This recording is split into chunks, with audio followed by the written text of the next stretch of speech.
Nih, Anjing. masih pingin minum. Masih pengen minum. Masih ada keinginan. Ya iya, tadi enggak, sebenarnya bukan pengen minum yang enggak. Gak apa-apa. Ada rasa apa namanya?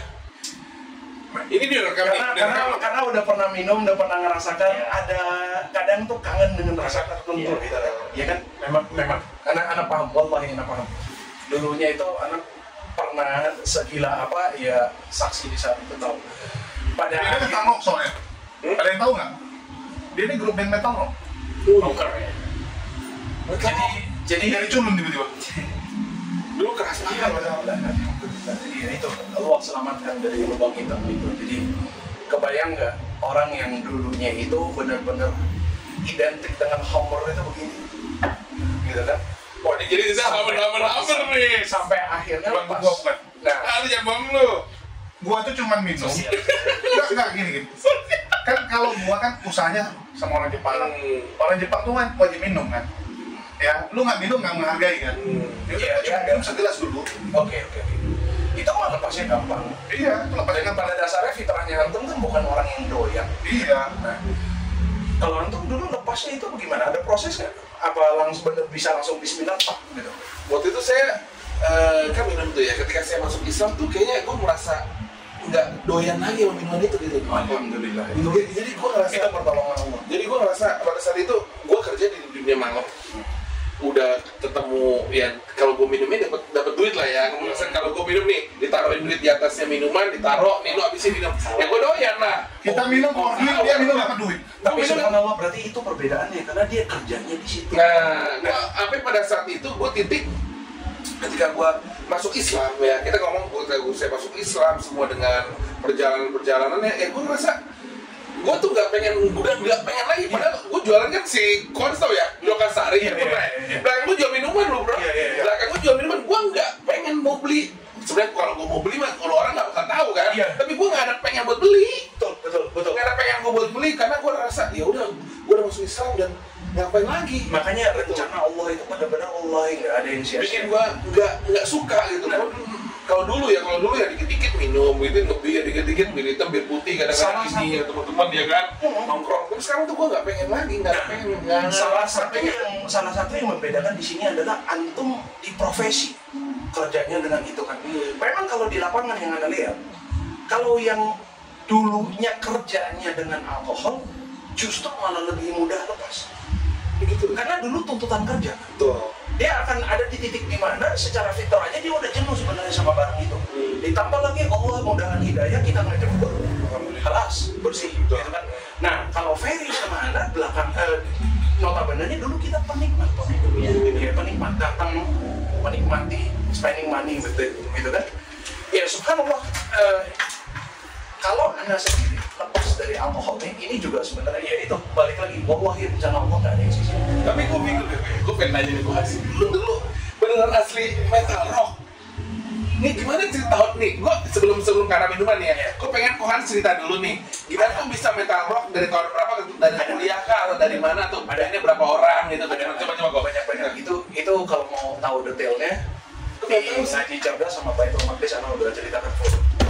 Dia cerita tentang kok dia bisa ada band rocknya gitu Aku nggak tahu. Gue juga. Nah lu tau dari mana tadi lu bilang di band rock? Iya, gara-gara nonton. Karena nonton tadi itu benar. Nah, gue coba nanti mau nonton. Dan silakan antum melihat karena Anda bahas detail banget sampai dalam lingkaran setannya Anda pernah pegang kitab satanisme dan sebagainya. Tahu nih mereka Itu apa Real Black apa namanya? Real Black? Fans dia. Real Black itu Ngefans sama Rel yang cewek itu kan? Iya, yang mantan pemain itu. Iya. udah jangan kita tutup aibnya. Iya. Jangan karena situ ya. Itu masa lalunya. Bukan saya. Iya, itu masa lalunya dia itu kan subhanallah dia menjadi terkenal itu bukan hanya karena kontennya bersifat seperti itu, tapi yang menjadi nilai jual di saat itu, semoga Allah maafkan dia dan kita semua. Dia itu viralnya karena dia pernah upload beberapa video melakukan adegan-adegan tertentu pakai kaos band teman-teman kita. Emang dulu bandnya namanya apa sih? Udah nggak usah itu masalah. Itu aku nggak tahu ini. Itu itu aib yang sudah nanti Ana bisa kasih lihat bukti-buktinya. Tapi kalau mau tahu detailnya itu Ana sudah paparkan dengan sudah sama Baitul Maqdis. Gitu. Yang tahu mah tahu. Berapa orang? Satu band ada berapa orang? Tergantung band yang mana. Ada yang bertiga, ada yang berdua, ada yang bertiga. Emang bandnya nggak satu? Ada 20 tahun lebih berkarir di situ. Jadi 20 tahun Kohar sini bandnya ada banyak. Jadi bayangin orang yang udah bergelut di dalam dunia seperti itu, ya hasil karyanya juga udah puluhan, keliling dunia sampai kemana-mana benua tidak.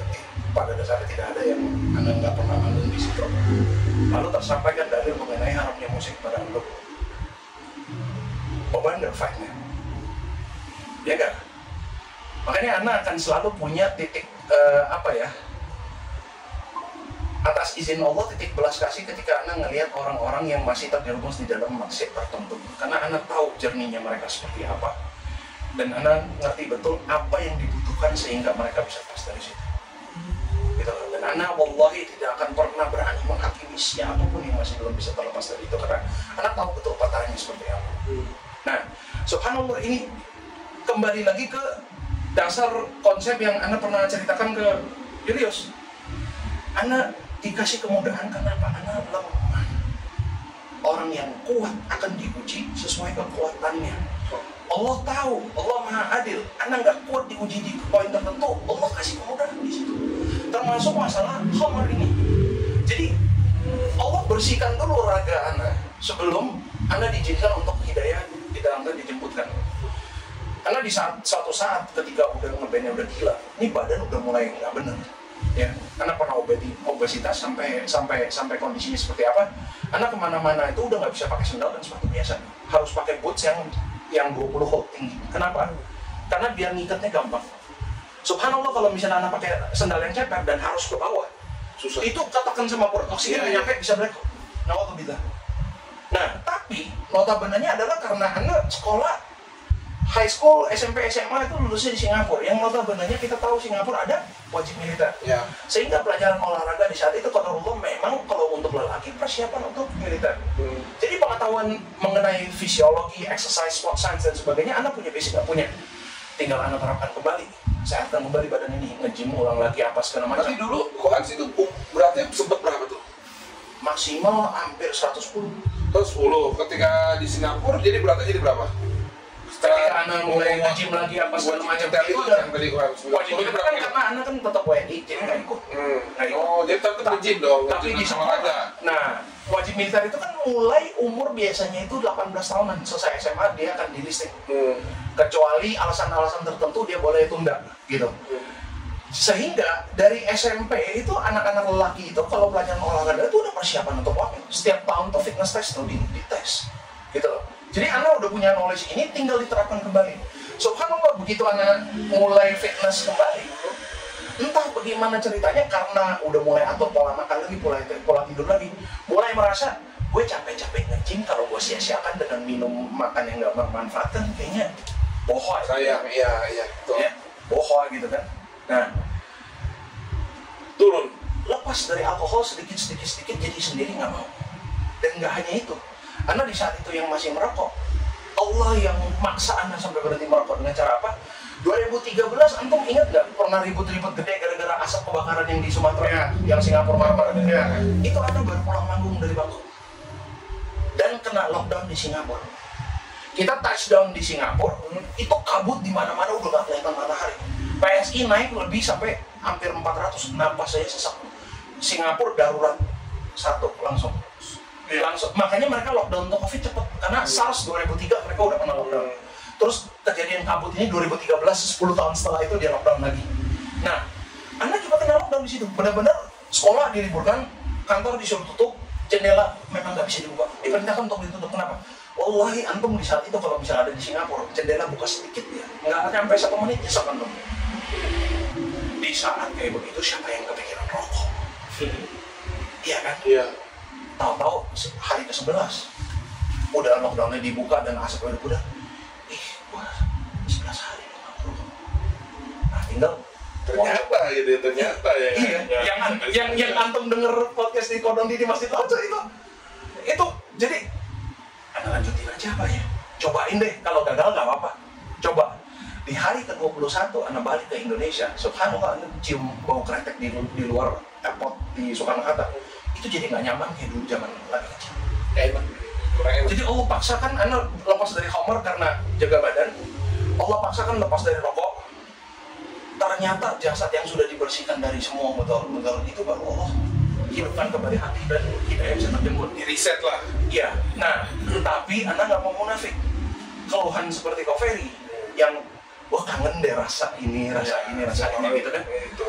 Akhirnya Anda bagaimana menangkal? Ada sebuah hadis yang amat sangat indah. Wine dan sebagainya itu adalah minumannya ahlul jannah. Itu minumannya ahli surga. Antum sebagai muslim, kalau sami'na wa ta'na, kami dengar, kami patuh atas semua ketetapan Allah, percayalah, alkohol terbaik, termahal, anggur terbaik, termahal yang antum bisa beli dengan uang antum di dunia ini, tidak akan ada satupun yang lebih enak daripada anggur nanti di surga. Dan di saat itu nggak ada lagi kita namanya habis mabuk, hangover, muntah-muntah segala macam. Antum tafadhol, silakan minum sepuasnya. Maka akhirnya gimana? Ya Allah, Anda sabarkan diri ini. Hidup bentar lagi habis kok. Kita nggak akan lama kok di sini. Ini sekarang umur udah pada berapa? Anda tahun depan sih cap udah. Saya umurnya 88 berarti Iya, bentar lagi sih 7. Umat Rasulullah SAW ditakdirkan ya kurang lebih 60, 70, 80. Kalau ada bonus alhamdulillah gitu kan. Tapi ya memang pada dasarnya nggak akan lama. Sedangkan kita kalau di alam kubur, kalau kiamat tahun 3000 berapa? Berarti 87 dia bisa setahun umurnya. 38 ini 39. Iya, kita susul-susulan. Kalau depan anak si Cap, dia Berapa? Dibawa ke dia. Jadi maksud lo? Intinya semua gini. Antum singgung kemarin ngomongin Intinya semua itu udah setengah hidupnya lah. Iya. Jadi kita sebenarnya tinggal sabar berapa puluh tahun lagi. Sekarang gini logikanya ya. Kalau yaumil kiamat itu di tahun 3000. Lalu kita mati di tahun 2050. Berapa lama di alam kubur? 1000. Ya kan? Akan lebih lama di situ tuh daripada di sini. Dan setiap detik di situ kalau misalnya kita celaka di sini akan jauh lebih menyiksa daripada ya Allah tahu gitu gue sabar kemarin 70 tahun gitu kan. Nah itu. Jadi akhirnya pentingnya talabul ilm bagi seorang muslimin yang anak benar-benar rasakan untuk menggali itu adalah itu. Tidaklah Rasulullah SAW meriwayatkan semua sabda-sabda ini yang diriwayatkan oleh para sahabat kecuali apa? Untuk kita mengambil ibrah dan manfaat dari itu. Di antaranya adalah ini, membantu kita untuk sabar. Kita pikirnya long termnya jangka panjang. Enaknya kita nahan sabar, kita nggak ngebir sekarang, nggak ngevodka sekarang. Percayalah semua itu akan terbayarkan karena wallahi nggak akan ada homer terbaik yang paling bagus, kualitas tertinggi yang money can buy, yang akan lebih enak daripada hidangan di situ. Itu baru ngomongin minuman anggur yang di jannah nanti, belum ketika kita lepas dari padang mahsyar sepanas itu. Lalu Rasulullah SAW memberikan kita di ujung Al-Kautsar dan kita minum dari telaga beliau. Yang dikatakan dalam hadis yang sahih, dalam itu rasanya itu seperti apa? Dia akan putihnya seperti susu, manisnya kayak madu, tapi nggak ada rasa jelas-jelasnya gitu. Pokoknya kita akan terbayarkan semua dahaga kita di situ. Subhanallah. Karena merinding loh, bener semua. Allah ya. Kita ingat gini lah, umur kita sekarang, ya. Lu ingat nggak waktu lu SD kelas 1? Seingat lah semuanya. Jadi kurang lebih umur kita ini ya seperti kita kembali ke SD kelas 1 dan SD kelas 1 ke sekarang sampai kita ke Meninggoy. Dan zaman itu ingat gak sih kenaikan kelas itu dak-dikduknya kayak gimana? Akhirnya kita sekarang kalau balik ke masa itu, kita ngeliat masa itu, kita ketawa ya. Iya, lucu aja gitu dak-dik. Di saat itu mah sakitnya, pusingnya mah subhanallah gitu kan. Itu. Jadi yang Anda ambil akhirnya, oke. Ternyata ini poinnya. Kenapa Allah lagi dan lagi menguatkan kita mengatakan innallaha ma'as sabirin. Allah bersama orang-orang yang sabar. Itu sih yang Anda ambil. Jadi mungkin insya Allah ibroh yang bisa jadi manfaat untuk teman-teman kita di luar sana adalah ya Allah sudah janjikan minuman yang akan jauh lebih baik Jangan nanti. Dan nggak ada tuh namanya hangover sampai muntah-muntah sakit kepala muntah gitu. Sekarang minum sepuasnya. Kalau sekarang banyak hangover ya kayak mau minum ya kan wah, lagi ditantang sama orang kayak jagoan, besokannya kayak cacing. Kayak gue mah nggak bakal mabuk, gue minum. Tempar juga. Banyak kok saya ketemu orang kayak gitu. Gaya-gayaan kan. Pesen ini, pesen itu. Kan gue namanya kita kerja ya. Gue lihat kadang-kadang kalau umuran kita dulu masih sekolah kan nggak kayak gitu ya. Iya. Sekarang nih anak-anak nih paling tipe kayak ABG gitu kan bisa bilang generasi Gen Z ya. Wow, kalau pesen udah kayak gimana dibilang bos tapi bukan bos gitu ya. Ya kan kita lihat pesen ini, saya emang gak bakal mabok. Jangan minum banyak. Saya kan ada baik jangan minum banyak pada saat itu ya. Enggak, saya emang gak pernah mabok. Kursi roda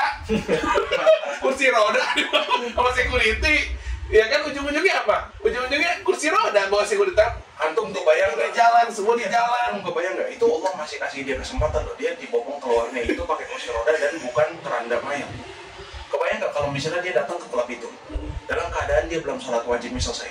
Mungkin dia datang di waktu pada maghrib, pada isya, sholat maghribnya belum, sholat isyanya belum. Lalu dia mati karena alcohol poisoning di situ. Alhamdulillah. Ya kan? Dan berapa kali Allah selamatkan kita yang dari kayak gitu. Ya kan?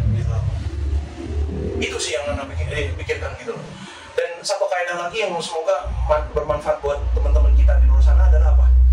Rasulullah SAW mengatakan begini, memang dunia ini bagi orang yang dengan kesadaran penuh ingin taat kepada Allah dan Rasulnya akan merasa seakan-akan dirinya terpenjara.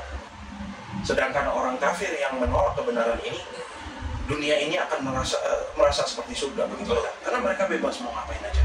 Kalau kita jaga diri, kita taat, kita patuh, kita tunduk, kita menahan. Nah, dan apa yang membuat kita jadi merasa kayak diri kita terpenjara adalah apa? Sesungguhnya banyak sekali bentuk ketaatan kepada Allah Azza wa Jalla itu memang bersifat tolak belakang dengan hawa nafsu kita. Sedangkan hal-hal yang dilarang sama Allah banyak yang qadarullah sejalan dengan hawa nafsu kita. Nah, ini suka ditunggangi oleh syaitan dan iblis untuk terus didorong tuh. Antum ketika melihat sebelum nikah, melihat perempuan kalau misalnya pernah rasanya biasa aja, ada perubahan nggak setelah ijab kabul? Perubahan? Kayaknya si Fulan yang dilihat kemarin biasa aja, kok kayak hari ini kok agak beda gitu kan? Iya. Iya. Coba sebelum menikah nggak merasa begitu. Itu. Dan dalam hadis diriwayatkan apa? Sesungguhnya syaitan menghiasi mata kita dan menghiasi mata mereka. Sehingga yang kita lihat tadinya biasa aja, digoda sedikit. Karena setan nggak suka kita menikah.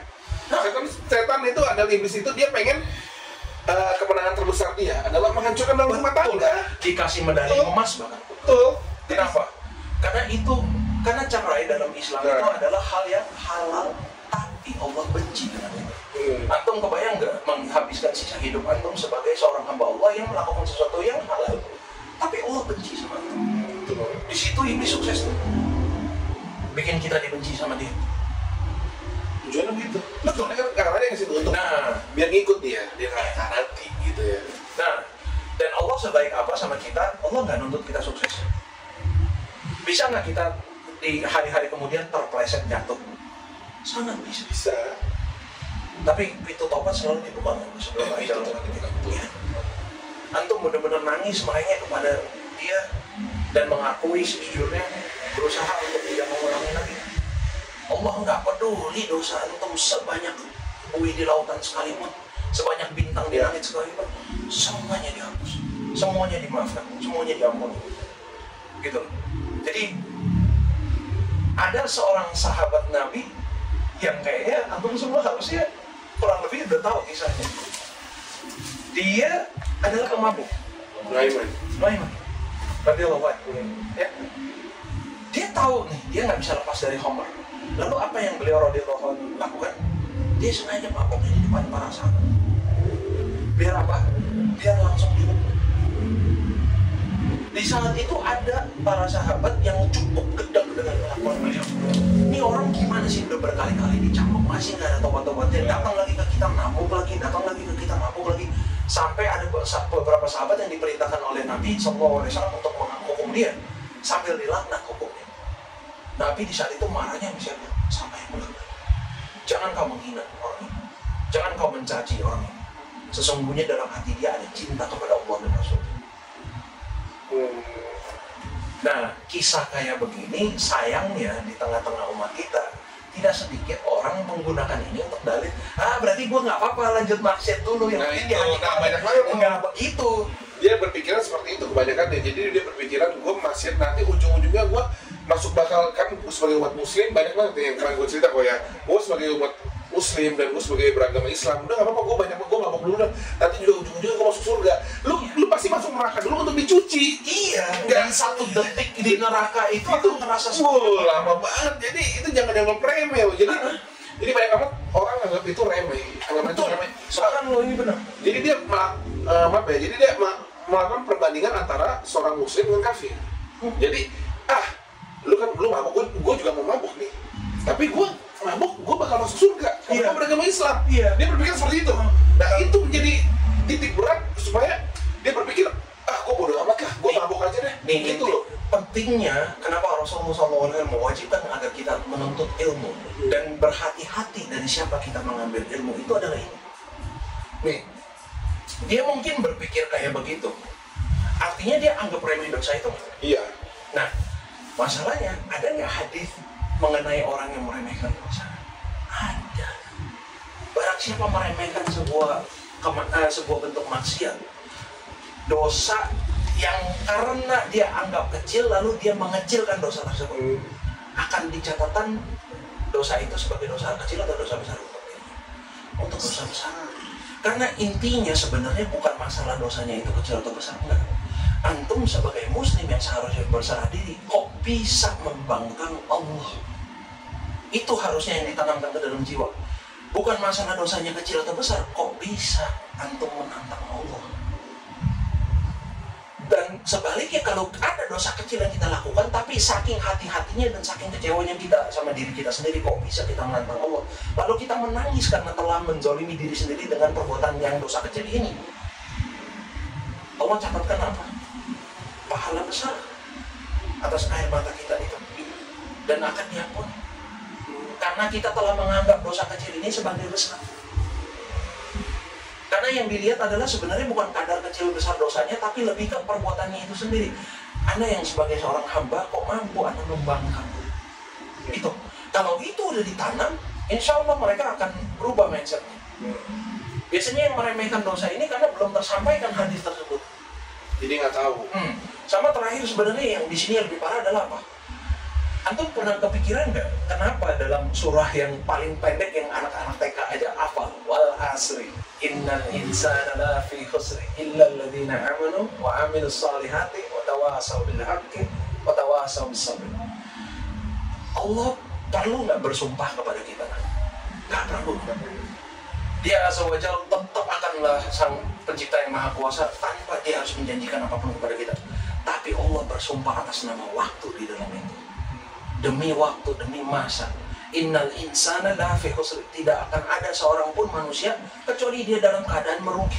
Nah, kenapa Allah sampai bersumpah atas nama waktu dan dibilangnya kita rugi?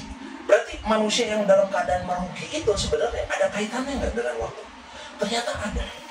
Nah, kaitannya begini yang Anda temukan. Kita kalau misalnya selaku muslim sempat bermaksiat dan lalu mati sebelum taubat dan kita dicuci di neraka. Katakanlah kita dicuci 100 tahun, tapi karena masih ada iman di dalam diri kita, selesai kita dicuci, kita diselamatkan, diizinkan tetap untuk naik ke surga. Nah, masalahnya adalah prosesnya ini. Kita katakanlah 100 tahun di dalam neraka, setiap hari dibantai sampai hangus segala macam, ya. Lalu selesai itu, kita diangkat, malaikat akan melakukan apa kepada kita? Kita dimasukkan kepada sebuah air di dalam kayak sungai kehidupan seperti itu, dicelupin ke dalam, badan kita yang udah hancur gosong itu akan kembali utuh. Masalahnya, ketika antum keluar dari air itu, antum ingat aja kagak sama yang siksa neraka 100 tahun itu. Tapi dia terjadi tidak? Terjadi. Dan lalu dikatakan dalam hadis, kaki kita selangkah masuk ke jannah, kita lupa semua dengan itu. Tapi 100 tahun itu terjadi kan? Terjadi. Nah, dan 100 tahun kita lagi disiksa di dalam neraka itu, orang-orang soleh udah ngapain duluan? Udah menikmati duluan 100 tahun lebih. Jadi artinya apa? Antum sia-sia disiksa di neraka, menderita sedemikian rupa, ujung-ujungnya ingat aja kagak, tekor di waktu. Lupa, dia udah ada, udah. Subhanallah, Anda benar-benar merinding ketika Anda mensyarati ternyata benar manusia akan berada ke dalam kerugian yang amat sangat besar itu. Kenapa disumpahnya atas nama waktu? Ternyata memang konsepnya time. Dan kalau misalnya kita tanya, kita sering bahas pahala. Melakukan ini dapat 10 pahala, melakukan ini dapat berapa pahala. Pahala itu unitnya apa sih? Kalau berat kan ada tolak ukurnya 1 kilo, 1 gram. Gitu kan? Uang ada rupiah, dolar. Yang Anda temukan di dalam para kitab hadits ini, kalau kita kumpulkan, itu banyak kiasan-kiasan mengenai pahala itu manifestasinya adalah waktu. Contoh, barang siapa dia diuji dari segi harta, dia lahir dalam keadaan miskin, dia habiskan hidupnya dalam keadaan miskin, tapi dia tidak pernah mengeluh sedikit pun, dia tidak pernah komplain, dia merasa cukup dengan apa yang Allah berikan, dia tetap maintain dirinya bersyukur. Allah akan izinkan dia masuk ke surga dengan cara apa? 500 tahun ngebut duluan sebelum orang-orang lain yang lebih kaya. Kenapa? Karena orang yang kaya masih ngantri di yaumil hisab untuk ditimbang amalannya, diminta pertanggungjawabannya dengan hartanya, dia udah nyampe ke situ dong. Padahal haji dia nggak mampu, korban nggak mampu, zakat juga belum tentu terima. Harusnya dia yang terima zakat, bukan dia ngasih zakat, kan pakai miskin. Nah itu waktu, lagi dan lagi lah waktu yang disebut 500 tahun lebih dahulu dan sebagainya. Makanya anak akhirnya pantes celakalah orang-orang yang ketelatan waktu sholat. Itu juga terkunci dengan waktu, ya kan? Waktu. Lalu ibadah haji kenapa dikhususkan di bulan tertentu? Waktu lagi kan? Lalu fadilah di hari Jumat, doa mustajab diikat juga dengan waktu. Carilah waktu termustajab dalam Jumat, diantaranya apa? Waktu setelah asar, ya kan? Dimana apapun antum minta kepada Allah Azza wa Jalla selagi tidak melarang dan melanggar ketentuan Allah akan diijabah. Itu juga diikat waktu. Amalan terikat dengan waktu. Sedekah subuh bisa nggak dilakukan waktu duha? Udah bukan sedekah subuh lagi. 5 salat kita diikat dengan waktu. Jadi ternyata ini benar-benar ya dalam tanda kutip waktu itu mata uangnya akhirat. Sehingga banyak orang yang lalai dalam segi waktu itu dia akan merugi. Dan sabarnya kita kembali nih ke yang tadi nahan syahwat untuk minum khamr. Sabarnya kita menahan hasrat dan hawa nafsu kita juga itu juga hanya permainan waktu. Kan sampai kita mau, sampai kita mati. Hanya detik itu. Itu sih yang anak temukan akhirnya. Pada akhirnya. Nah, gimana Fer? Kenapa? Lu masih pengen, masih ada rasa kayak gitu tuh kenapa tuh Fer? Ya itu mungkin yang Kohan tadi bilang itu memang karena dulu kan paling ya. Tapi bukan waktu. Kayak ini aja sih, cuman maksudnya gini, makanya bukan dulu sih sebenarnya bukan dulu, ceritanya poinnya tuh sebenarnya kenapa gue cuma masih nongkrong, karena disitulah gue pengen uji diri sendiri. Tapi bukan dalam artian mencobai gitu. Coba bukan gitu. Maksudnya kemarin tuh ada sempat kayak mikir kayaknya seger banget nih. Mungkin memang momennya lagi dateng nih. Iya. Dateng ininya nih. Iya. Ya mungkin setan fisik lah ya, apalah atau enggak lah ya gitu kan. Iya. Kayaknya masih ingat banget tuh rasanya tuh gitu kan. Nah makanya kemarin juga ngobrol sama Ko Budis kan. Gue mempersiapkan diri gue supaya lebih kuat. Gue bukan menghindari circle gue yang minum, tapi justru gue di sana untuk menguatkan diri gue. Iya, membentengi. Ya, jadi depan gue, tapi gue bisa mengulang.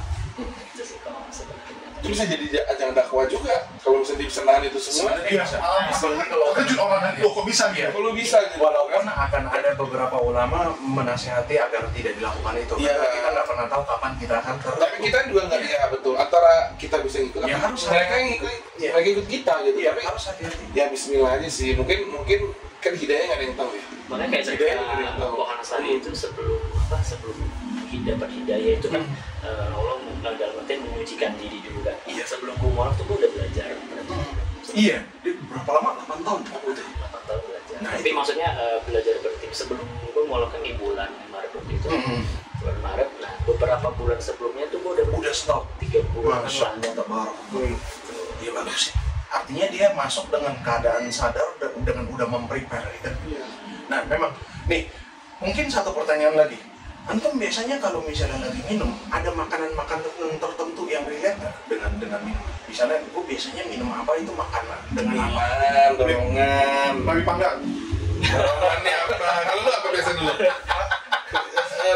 Babi apa namanya tadi? Kalau orang Jepang nggak gitu. Orang Jepang cuma minum whisky kan. Whisky apa? Grand feeding. Orang kaya. Orang. Tapi dorongannya apa? Hah? Dorongannya? Dorongan apa? Itu kalau nyokap antum mungkin akan ngomongnya dalam Mandarin tuh xiajiu cai. Nggak ada sih. Nggak ada. Anak kan bukan tipikal minum. Oh iya, make sense. Make sense. Dan ada orang itu doyannya bir sama kacang. Iya, ya itu dorongannya kacang kan. Nah ini dorongannya apa nih? Kalau Ferry? Kayak bule biasanya yang mualaf itu banyak yang ketantangnya itu dia terpicunya itu ketika dia makan steak karena dulunya biasanya pasti pairingnya sama wine. Memang salah satu kaidah yang bisa kita lakukan adalah gini, dalam usul fiqh ya, dalam usul fikih itu ada sebuah kaidah begini. Ketika kita berkesulitan untuk melakukan sebuah amalan yang wajib, maka apapun yang bisa kita lakukan untuk mempersiapkan diri agar kita tidak terlewatkan amalan wajib tersebut yang tadinya hukumnya bukan wajib menjadi wajib. Contoh, antum berkesulitan untuk bangun sholat subuh, ya. Terus alarm juga udah nggak ngefek nih misalnya, ketepok terus mati lagi gitu.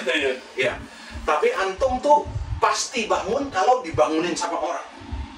Maka itu bagi diri antum menjadi wajib untuk antum panggil orang yang bisa panggilin antum biar antum bangun. Karena dia terkait untuk membantu memastikan antum melakukan amalan wajib itu. Nah, di sini usul fikihnya yang sama ini bisa dipakai untuk apa? Kita kalau misalnya udah tahu biasanya dulu kebiasaan itu minum khamr jenis apa itu dengan makanan apa, dan kita udah tahu khamrnya ini adalah wajib untuk dihindari, maka untuk sementara mengkontrol itu akan menjadi wajib juga bagi diri kita untuk menghindari makanan tersebut. Itu kan. Makanya pasti nggak sedikit para ustadz yang di Australia dan di Amerika itu mereka akan mengatakan apa? Antum jangan makan steak dulu, karena antum kalau sentuh steak akan kangen sama si red wine gitu. Walaupun steaknya itu pada dasarnya hukumnya mubah, ya kan? Karena dia beef. Kalau beefnya dibelinya dari halal store nggak masalah. Tapi karena akan mengingatkan dia kepada itu, jadi wajib bagi dia untuk menghindar.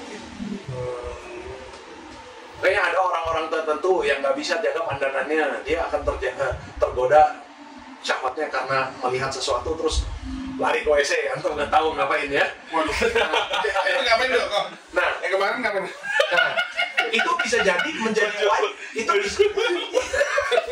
Sengaja ngapain aja? Karena gua lagi gila. Ya kan lo nanya kalau orang lari ke WC ngapain? Mencret. Karena aku bilang jangan-jangan dia mau nyobain apa yang dirasakan oleh Mas. Ya, ada temennya Gojol yang habis sunat nggak? Waduh. Oh teman gua, tahu. Habis sunat ngapain? Ayo.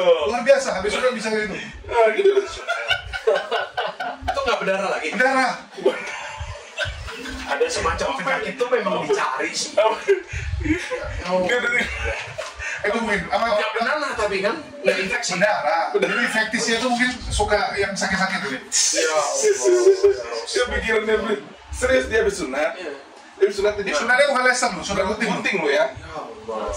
Dia tuh berpikiran kalau misalnya kalau gua nggak melakukan hal itu ya, masturbasi seperti itu, dia tuh nggak bisa sehari nggak lakukan itu nggak bisa. Iya, dia cerita tiap hari. Dia tiap hari. Nah, kalau kondisinya kayak gitu, apalagi kalau misalnya dia tahu pemicunya adalah dia misalnya nge-scroll TikTok, nge-scroll apa ngeliat, maka bagi dia sebenarnya udah menjadi wajib untuk dia ganti HP, nggak boleh pakai smartphone. Kembali ke Nokia yang dulu. Bener kan? Lagi Samsung ya. Tapi enak juga. Samsung. Pergi ke toko loak gitu ya. Soalnya udah senjaman dulu. Handphone udah dijual. Semua udah dijual. Akhirnya gimana kok? Karena itu. Akhirnya gimana?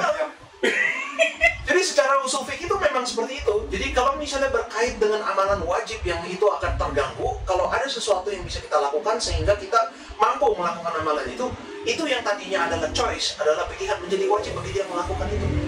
Jadi kayak orang tadi barusan, kalau misalnya dia terpicunya karena ngelihat gambar atau ngelihat medsos, wajib bagi dia untuk dilihat semua medsos dia. Bahkan bisa jadi wajib bagi dia untuk meninggalkan smartphone. Tapi kembali lagi ke orang itu mau atau tidak, seperti itu kan? Itu. Nah itu, dan ada niatnya seperti itu.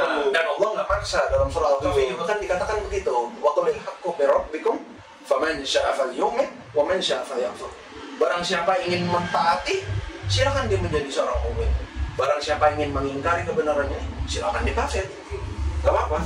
Ini kan pilihan sendiri. Makanya di dalam hadis juga dikatakan sebenarnya gak akan ada orang yang gak masuk ke dalam surga kecuali satu macam. Yaitu apa? Orang-orang yang memang dari awal emang gak pengen surga. Iya. Ini sekaligus kayak banyak orang lucu nih. Anda pernah ngobrol dengan beberapa ateis misalnya gitu. Dia mengatakan gini, ya saya kan hidup kan baik-baik aja.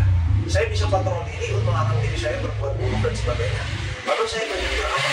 Kalau surga itu benar ada, Tuhanmu tidak ada. Karena saya hanya karena nggak mengimani dia, saya nggak diizinkan masuk surga. Anda bilang, ente yang aneh. Ente kan nggak percaya. Kenapa pengen surganya dia? Iya benar. Iya dong. Benar. Lu berbuat baik kan karena it feels good to do that. You feel good doing that. Yeah. Niatnya bukan kayak kita melakukan karena Allah. Betul. Ya kan? Kan percaya kagak nih? Udah begitu ngelihat surganya ada, kenapa lu mau masuk? Kamu nggak percaya? Lu yang aneh justru. Baik kan juga karena ada aturan normal-normal sosial. Iya. Ya kan? Nah itu. Jadi memang akan tidak ada satupun orang yang tidak masuk surga kecuali mereka yang memang dari awal nggak pernah pengen surga itu. Itu. Aneh sih. Itulah sebabnya ada kaum-kaum tertentu di dalam Al-Fatihah disebut kaum apa? Ad-Dallin. Itu kan, ya kan? Mereka adalah kaum apa? Orang-orang yang sebenarnya mau beribadah, tapi tersesat karena tidak tahu jalan yang benar adalah seperti apa. Itu sih. Tadi babi juga. Karena babi benar. Gojol nih babi. Gimana Gojol? Kalau babi sempat kalian tergoda gitu kayak? Kalau saya sih kalau untuk babi kemarin kan Bacang Day ya. Kemarin Bacang Day kan. Itu gua nyokap gua kan gua sama nyokap kan gara-gara tahu gua masuk Islam kan jadi agak sedikit marah ya. Iya. Nyokapnya. Terus aja nyinggung ya? Iya, nyokap gua tuh kirim tuh bilang gua, David nih, kita bahasa Indonesianya ya. David tuh bego, lu kenapa lu ngomongin babi lagi? Gitu. Maksudnya intinya kan pada saat itu memang bacang itu kan identik dengan babi. Iya. Dan jamur dan ada telur asinnya juga ya kan. Maksudnya Namanya udah bacang. Nah, jadi tuh mau nggak mau tuh tiap tahun dulu sebelumnya kan memang makan seperti itu. Tapi ketika gue masuk Muslim, ketika jadi seorang Islam, gue lepas itu semua gitu loh. Jadi mama ngiriminnya gift WA kan, misalnya ngirim babi, semua tuh babi Iya, gitu. dia nggak tahu anaknya malah mau gue nggak balas ya, cuman ya udahlah kita tetap doain orang tua kita namanya orang tua ya gitu kan. Nah di situ tuh babi ya, tapi untuk ke depannya, untuk sekarang ini gue lihat babi itu gue jadi enak gitu. Oke. Terus ya gue jadi kayak dulu kan kalau kita sebelum menjadi seorang Muslim ya, nasi campur dan beberapa makanan yang mengandung yang haram-haram seperti babi itu makan enak gitu. Tapi sekarang ngelihatnya aja nih, ngelihat kita mau kita kan kadang-kadang suka lewatnya tuh udah nggak mau ngelihat lagi, udah kayaknya kenapa? Udah rasanya tuh udah nggak pengen lagi, udah rasa ya udahlah muak gitu, makanya enak gitu. Hati kalau sudah dibolak-balik sama Allah tuh begitu. Makanya Anda nggak akan pernah mampu mencaci maki balik orang yang mencaci dan menghujat Islam. Kenapa? Kita nggak pernah tahu. Kita nggak pernah tahu. Dan contohnya sudah banyak orang yang dulunya sebenci Umar bin Khattab. Iya kan? Umar bin Khattab. Siapa yang benci banget orang benci apa? Orang benci apa? Kita ngomong orang yang lebih benci Islam. Umar bin Khattab kurang benci apa? Iya. Seperti yang Anda pernah apa yang menjadi orang pertama di pejuang Islam? Anda pernah katakan hal yang sama Ya, di kemarin tuh ada juga yang di Australia tuh salah satu pembenci Islam, bayangkan dia yang tukang demo Islam, mualaf. Iya. Nih, ada seorang pejabat di Belanda. kalau nggak salah menteri apa gitu, dulunya itu segitunya sama Islam. Kalau dia syahadat, dia taubat, lagi umroh, ini momen yang bikin anak nangis ketika lihat videonya itu. Dia di depan kubur Rasulullah SAW, dia meminta maaf. Allah langkahkan dia untuk melakukan itu. Makanya Anda nggak akan pernah mampu untuk gimana ya, mencaci balik mereka gitu, kecuali udah kebangetan gitu ya. Karena itu kita nggak pernah tahu, sekalinya Allah bolak-balik hati mereka yang tadinya doyan aja bisa antum hindari sendiri gitu loh, dan nggak bisa bohong, itu fitrah reaksinya ya. Dan wallahi Anda lihat banyak sekali orang-orang yang dulunya benci sama Islam, tatkala dia syahadat dia menjadi muslim yang jauh lebih baik daripada kita ya kan. Nggak usah jauh-jauh, kita tahu sendiri semua ya sejarahnya Kowendi seperti apa Iya, Kowendi ya kan. Hafizahullah, semoga Allah jaga beliau selalu. Itu makanya tadi juga penasaran, dan kok bisa fit gitu kan? by the way, tapi jadi kurus loh, nih efeknya nggak minum. Jadi dari nggak minum itu kita juga Karena soal buat kesehatan juga sih. soal babi gitu. Kok bisa gitu kan? Iya. Kok bisa? Apa tadi gue sempat kepikiran sekilas, tapi ini bukan ngejudge lu ya, Iya, bukan ngejudge lu ya. Gue maksudnya mungkin secara psikologis itu mungkin karena cobaan David itu pada saat dia mualaf itu cobaannya banyak ya. Mungkin ya, ini mungkin ya. Tapi gue nggak ngejudge ya. Mungkin cobaannya banyak, makanya lu nggak mungkin mau kayak Dulu iya, hal kayak sayang. ini ngapain? Iya. terlalu malang nih Terlalu basah gitu. Iya. Perjuangan lu kan luar biasa. Fit. Kalau balik rugi. Ngapain Ada aja? nggak sih? Ada nggak? Jadi ya mungkin ada kepikiran di situ juga, benar, ada benarnya juga seperti itu. Gue harus all out nih, gue harus all out di Islam nih. Kalau gue balik pun itu udah ini sekarang di kayaknya bagi seorang David itu kalau misalnya maksiatnya itu makan babi itu receh banget Iya, nggak sih? iya maksud gue itu. Kayak ngapain Receh gitu? banget loh, jatuh ke lubang cuma gara-gara makan babi Iya gitu loh. Kalau aku bilangnya gini ya, makanan itu tergantung seberapa lama lu udah nggak makan. Ya, contoh kayak waktu pertama nyampe Jakarta tuh, bagi saya tuh makanan Jakarta nggak enak, jujur. Gua rindu makanan Medan. Ya, mie ayamnya juga lebih enak menurut saya waktu itu. Oke. Terus sate padangnya, sate padang Jakarta menurutku nggak enak gitu kan. Iya. Tapi lama-lama biasa dengan makanan yang ada sekarang, ya begitu gua balik Medan, kok jadinya yang di Medan jadi biasa gitu kemarin. Jadi ya sama dengan babi gitu. Lu udah nggak makan babi untuk sekian lama, ya udah nggak enak sebenarnya. Tadi pada saat Julius ngomong sesuatu yang menarik yang pengen anak kasih punchline di sini. Antum tadi kan bilangin babi, terus bacang, babi dan bacang. Dia bilang namanya aja udah bacang. Di sini ada dua kata lucu bro, yang cuma orang-orang Chinese doang yang tahu. Dan dia pernah cerita nih, kalau dulu kata cerita benar daging, bak itu daging. Bukan, dua kata lucu itu adalah ketika lu nyebut bakpao vegetarian. Oh iya. Bacang vegetarian.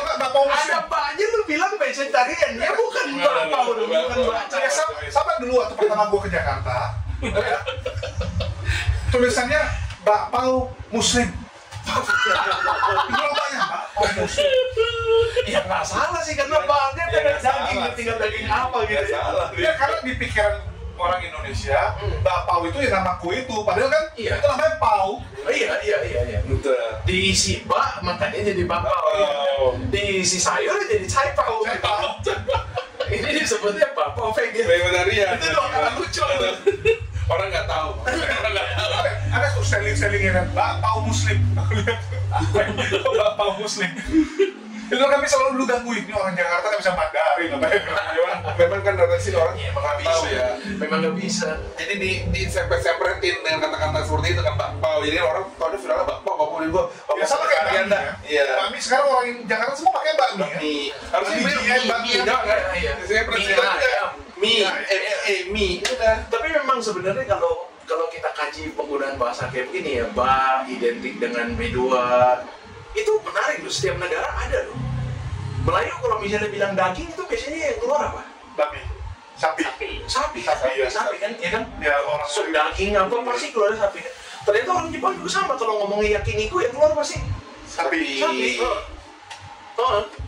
Dan tapi coba deh istilah daging itu disebut di Arab yang keluar apa sih? Kambing. Tuh. Daging. Tapi emang kebiasaan. Kalau keluar unta, antum wudhunya batal. Ya kemarin gua mau makan, Ada yang jual ya nggak ya? Ada. Daging unta, ada. Cuman satu yang perlu diingat fikihnya, satu-satunya makanan yang bisa membatalkan wudu ya dia. Jadi membatalkan wudu. Daging unta. Tapi haram enggak kan? Tidak. Boleh. Cuman membatalkan aja. Iya, membatalkan wudu. Jadi kalau habis makan daging unta, ingat wudunya diulang. Nggak boleh langsung makan. Haram sih enggak. Boleh. Bahkan Rasulullah SAW pernah nggak lagi kurban itu kurbannya unta? Ada. Cuma harus wudu lagi seperti itu. Tapi pada dasarnya juga siapa yang nggak wudhu lagi setelah makan? Karena kenapa? Antum biasanya buang angin ya setelah makan ya? Bukan, karena kan kadang-kadang apa ya sudah sebelum sholat itu walaupun sebenarnya secara itu bapaknya masih ini belum batal, tapi kan biasa tidak lah gitu. Iya. Kecuali takut air.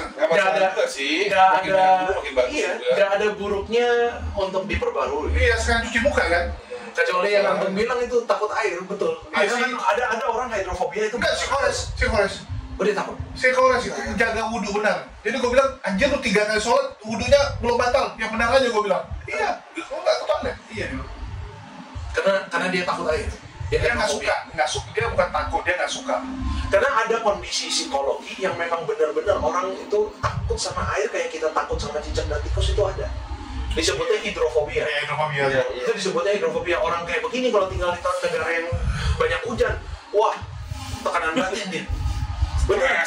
Iya. Malah kita sebenarnya paling senang sama air harusnya. Iya. Orang Asia paling suka basah-basah. Allah kurang sayang apa sama orang-orang yang kayak begini? Dialah yang menciptakan, dialah yang akan menyiapkan semuanya kan. Antum kalau misalnya hidrofobia, takut sama air, boleh nggak untuk diri antum untuk tayamum? Boleh. Karena situasinya beda. Dia memang secara fitrah dilahirkan dengan diuji dari itu. Fobia dengan air. Tapi kan bisa sembuh tuh. Bisa. Dengan terapi. Tinggal dia kondisi ekonominya itu memungkinkan atau tidak. Memungkinkan atau tidak untuk dia ikut terapi seperti itu. Iya. Kalau dia nggak mungkin, makanya setiap solusinya akan ada aja pokoknya. Islam itu kan pokoknya antum ikhtiarkan semampunya, maksimalnya. Dan Allah nggak akan uji lebih dari itu. La yukallifullahu nafsan illa wus'aha. Itu pasti. Kelar dia udah pokoknya gitu. Gila kurang apa loh? Orang diciptakan takut air dibolehkan tayamum. Dia semampunya, tapi Tuan mana yang belum ada? Iya. Jangan itu lalu dipakai jadi berarti gue slow aja. Enggak. Akan dituntut ikhtiarnya semaksimalnya. Kayak contoh, ada orang yang sulit lepas dari rokok. Ana nasihatkannya begini. Yang pertanyaan yang pertama Aikos aja sih. Nah, kalau Aikos tuh masalahnya tinggal begini. Itu bahasannya akan kita pisahkan. Kalau misalnya orang yang susah udah ada niat pengen lepas rokok tapi susah lepas rokok. Musik. Nah, Anda akan pertanyaan pertama yang Anda tanya itu adalah apa? Udah gue minta kecilin. Udah umroh, udah haji belum? Itu. Apa pengaruh? Susah depan rokok. Tapi bawa semua orang. Oh enggak, bukan. Gini, antum kalau belum umroh, antum kalau bukan belum haji. Tapi setiap tahunnya antum bakar duit sebanyak itu. Oh, sayang gitu. Kalau antum mati dan masih belum umroh dan haji, berhadapan dengan Allah tuntut nggak tanggung jawabnya. Kenapa antum nggak haji? Tapi buktinya orang yang saya duitnya nggak punya, lalu dikasih lihat nih, lu bakar duit rokok itu segini. Padahal kalau ditabung, jangankan haji yang nunggu, furoda lu juga berangkat. Enggak, kalau gitu kok kan ada juga yang bilang kan, rugi lu merokok. Begitu tanyain, Anda nggak merokok? Iya nggak merokok. Tapi mana uang yang Anda kumpulin? Nggak juga.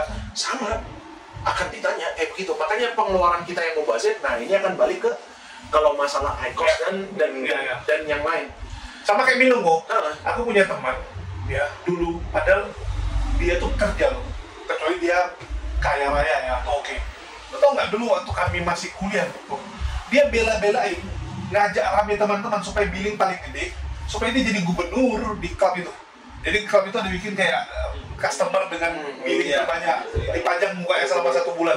Jadi gue pikir ngapain? Dia kayak yang merasa puasabahan gitu ya. Masalahnya dia nggak kaya-kaya amat gitu. Cuman ya ini teman satunya agak geblek memang. Ya, jadi kami waktu itu ngitungin. Dia nyari nama kali ya. Kami bilang, lu sebulan ini kalau kita ngitungin ya harusnya lu udah punya ini. Itu. Iya, itu. Yang sebenarnya kita takut itu gini ya, seperti Ana pernah bilang sama teman-teman di Python Notice, kita kadang yang celaka itu bukan ketika kita ditimpa dengan ujian yang gimana berat, enggak.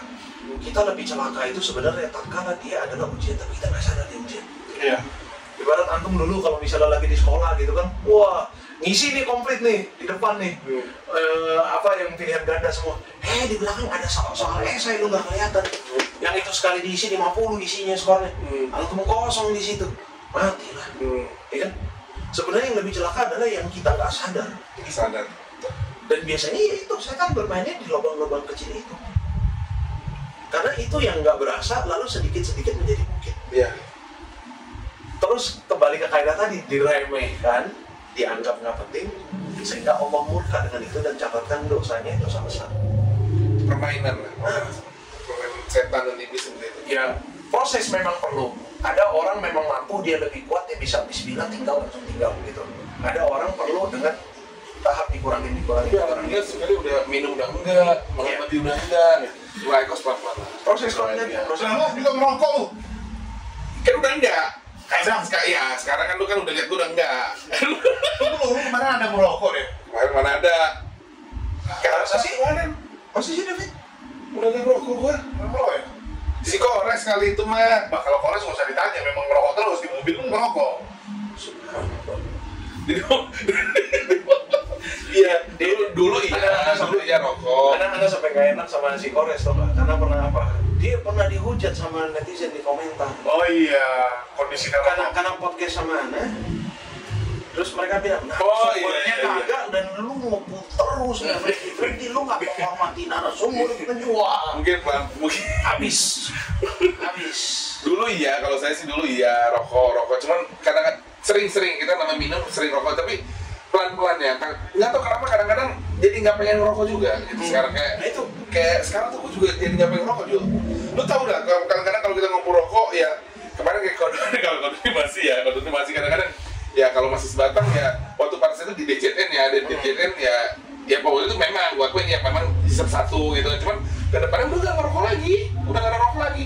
Dan juga udah ngerasa nggak enak, udah ngerasa nggak enak deh. Lu kayak apa sih? Aku kemarin sampai kayak nggak enak gitu loh. Gue sampai kesel gitu ya. Kayak kemarin tanya kan, ada kenapa lu nggak ngambil lagi karyawan untuk admin kan, untuk bantuin edit. Dari kemarin gue ngambil editor, ya rata-rata semua perokok. Gue udah bilang dilarang merokok di kantor, ya. Oke. Pas gue nggak ada kan nyolong, ya. Kan kita terasa baunya kan, masih tinggal di dalam ruangan AC gini.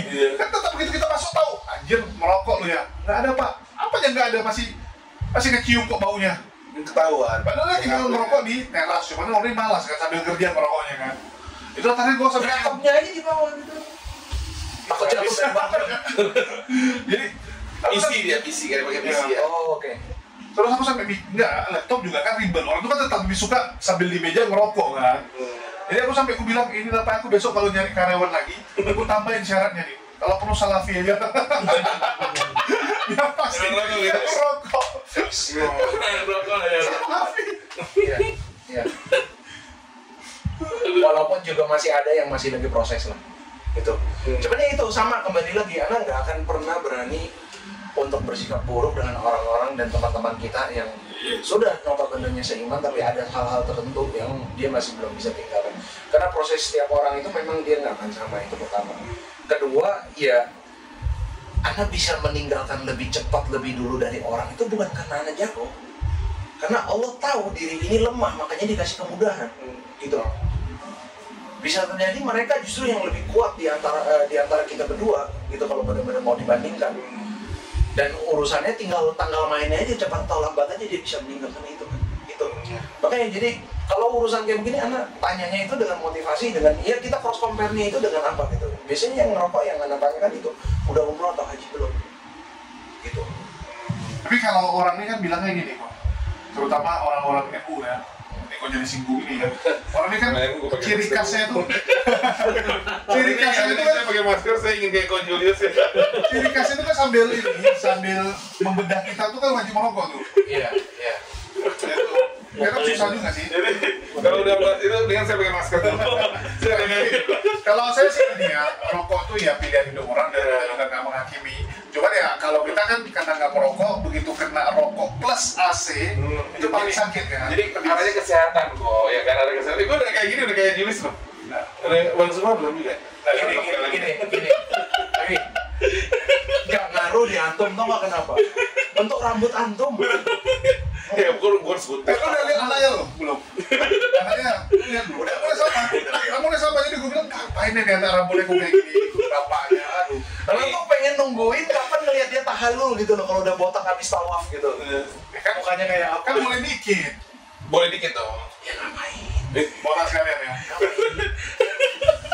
Kenapa sih rambut dari Allah dikorbankan begitu doang sekali? Mahal pangkasnya soalnya kok. Bisa aja lu. Berapa ya? 100.000 lebih kan? Di rupiah kan? Iya, tapi antum kan habis tawaf itu potongnya. Padahal kalau beli sama sendiri atau tinggal tidak? gini aja kok. Pahalanya sama atau tidak? Itu Antri lagi. itu yang kita shift cara mindsetnya. Iya, memang lebih mahal betul, kita nggak pungkiri. Tapi antum potong rambut gundulin itu habis tawaf. Habis kali gitu lah. Habis umroh atau haji. Iya, karena sunnahnya adalah untuk lelaki ditahallul.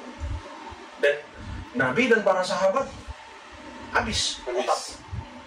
Makanya di antara orang-orang yang potongnya cuma sedikit walaupun boleh, tapi kita akan mengatakan ini ini rambut kan dari Allah. Ya. Masa rambut aja antum nggak mau berubah. Ya. Karena juga itu 2 minggu lagi. 2 minggu lagi. Kalau cowok kan cepat. Itu Ya pakai sampo aja dulu kan. Kalau di sekolah kalau nungguin rambut pakai sampo apa ya gitu ya. karena pengen ngeliat dia tahallul, bener. Kayak apa ya David kalau skinhead ya? Umroh dulu, bismillah aja, semoga aja rezeki ya. Umroh bareng gue. Umroh bareng sama Nabi. Lu udah belum umroh kan gua? Nah, lu udah umroh lagi berarti. Gak apa? Bareng gini. Enggak, kalau kemarin kan aku sama Ustaz Rofi. Oh, oke. Temen gue ngajakin, Oktober ini umroh yuk, udah dong. Jangan dulu lah. Masih banyak PR. Ada PR nih, bener. Umroh bareng. Oke, bagus. Enggak, kalau gue pingin umroh, tapi gue pingin jalan sendiri. Oke.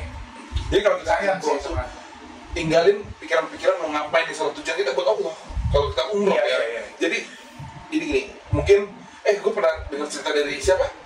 Yang di Masjid Lause. Siapa? Banyak. Banyak. Siapa ketuanya itu? Pak Yusuf. Oh, Ali. Yang waktu itu gue datang ya. Ali Karim. Pak Karim ya. Yang sama Ustadz Nandi kan?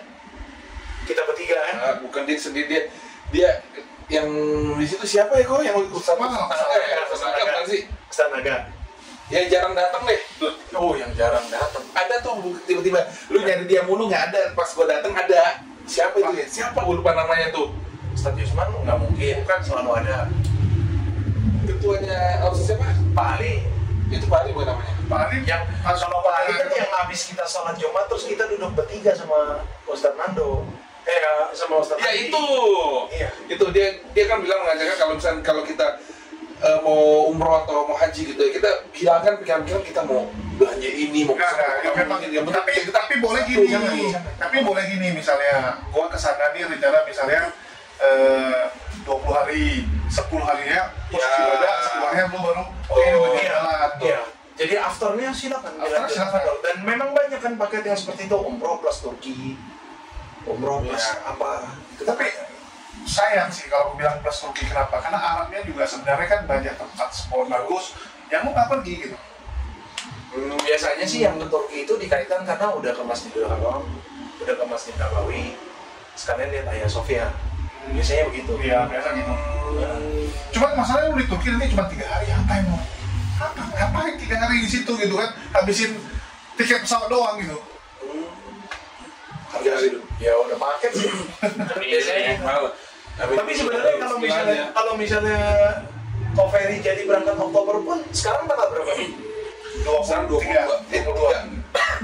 ya. Tinggal masalahnya dia kerja itu seberapa sibuk. Kalau dia nggak sibuk-sibuk banget. Enggak, dari sekarang kajian manasik umroh dan manasik haji ditingkatkan. Biar datang ke situ tuh udah prepare apa yang perlu dilakukan, apa yang dilarang, agendanya apa, semua udah khatam. Betul. Itu sih. Yang ngeri adalah kita berangkat dengan tanpa persiapan, kita nggak tahu apa-apa. Salah lagi. Itu waduh, udah tukar uang, tukar apa gitu Itu kan. aja gue baru dapat jadwal ikro. Oke. Jadi sudah nggak apa-apa. Oh iya, ada yang nonton. Jadi kalau itu lebih baik karena dia kalau misalnya bacaan dia udah bagus baru dia Udah berangkat ke pernah situ. belum di Chrome udah belum ya? Baru ini Hari Minggu kan? Jumat. Masya Allah. Siapa namanya? Siapa? Semoga Allah mudahkan.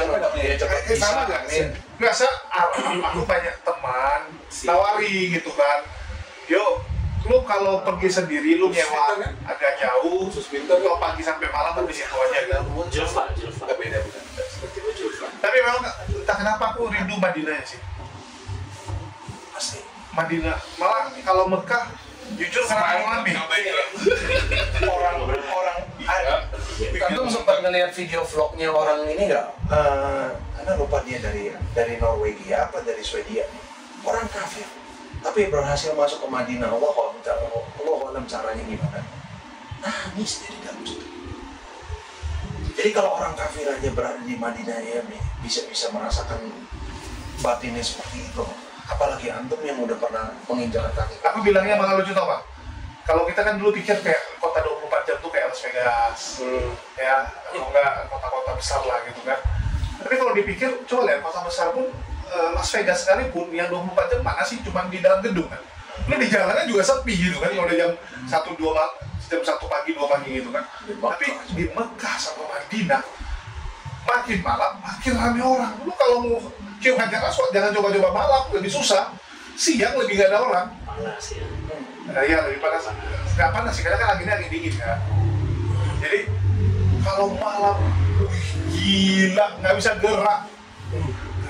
Dan ini memang baru kota ya yang 24 jam benar gitu, bukan New York 24 jam. Ini 24 jam kan yang jualan makan 24 jam. Karena semua orang yang di situ pasti nggak akan ada yang mau rugi. Iya. Atau sholat isya berjamaah di Masjidil Haram, pahalanya sama nggak sama di masjid kampung sendiri? Itu satu. Selesai dari situ sholat sunnah lanjut nggak? Masa iya nggak? Gitu kan? Tahajud masa nggak mau di depan Ka'bah langsung? Gitu kan? Nah, terus zikir duduk setelah subuh sampai nunggu matahari lagi dong. Iya. Sayang lah kalau tinggal itu benar-benar antum full 100% jadi tamunya Allah. Kenapa tidak meninggalkan rumah? Tapi yang lucu ini cara pola tidurnya Bu. Oh iya. Pola tidurnya dulu jadi tidur tau 2 jam, tapi nggak ngantuk. Tidur cuma 2 jam. Sholat ya, di situ ya, terus nanti pulang tidur lagi, ketiduran sih sebenarnya tepat ya kan. Begitu sampai hotel lagi ya mandi, ketiduran 1 jam aja udah bangun gitu, udah mau sholat lagi gitu. Nah itu Tapi badan fit, itu barokah tuh seperti itu. badannya fit. Dan begitu pulang baru drop. Sempurna. Begitu pulang Indonesia langsung drop. Lucu waktu di situ nggak drop, begitu pulang Indonesia baru drop. Cukup aneh. Allah jaga di situ. Allah jaga di situ. Sedikit apapun istirahat itu kalau disempurnakan sama Allah, udah cukup aja. Ya kan? Di sini lu mau harus 10 jam aja bangun malah lebih capek gitu kan. Subhanallah. Memang. Kadang-kadang ada yang tidur. Ya sama masih kebangun kan, suara azannya juga gede. Bener. Apalagi hotel lu dekat. Itu. Wah, Keren sih. tapi tahu lucu. Oke sih, maksudnya gini ya, kalau nggak tahu ya, niat aku sih ibadah, tapi kan penasarannya juga ada ya, penasarannya kayak kita mikir kan setiap negara itu kan punya ciri khas ya. Kalau Middle East itu kan ada eksotisnya juga gitu kan. Jiwa adventure dia. Iya.